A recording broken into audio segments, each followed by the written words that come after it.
En 2019, Tony Parker a eu l'idée d'investir dans la station de ski de Villard-de-Lans.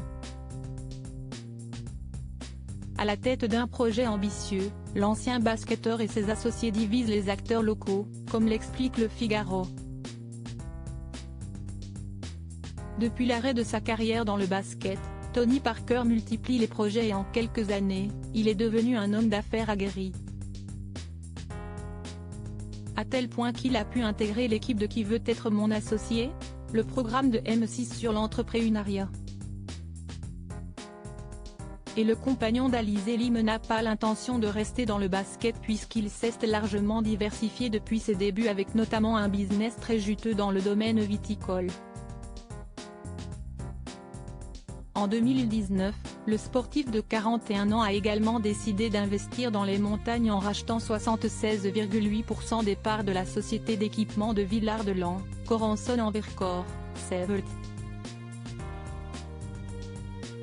Si les gens de la station étaient particulièrement enthousiastes à l'arrivée de Tony Parker, il semblerait que certains ne voient plus vraiment d'un bon œil son arrivée, si l'on croit les informations du Figaro, ce 20 décembre. L'ex d'Eva Longoria souhaite également faire construire un complexe hôtelier d'une centaine d'appartements à Villard-de-Lans, Isère, qui devrait voir le jour dans les années à venir. Si la municipalité soutient sa construction, plusieurs élus et habitants de la station critiquent l'envergure de ce projet à 96 millions d'euros. Certains dénoncent un projet anachronique et en décalage avec la station. Tout l'environnement a changé.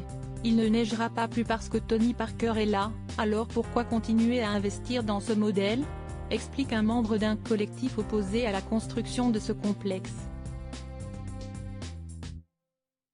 Un projet qui divise au sein de la station pour certaines personnes à Villard-de-Lans. Le problème vient du fait que ce projet semble tourner entièrement vers le tourisme, très loin des préoccupations de la station à l'heure actuelle.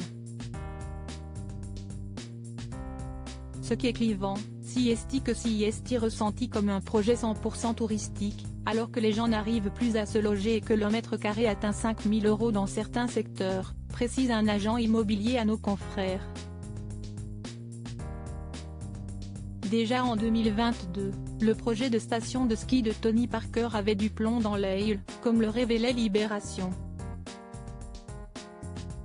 Aujourd'hui, les choses semblent avoir avancé, mais les ambitions de l'ancien basketteur ne semblent pas en accord avec une partie des habitations de Villard-de-Lans.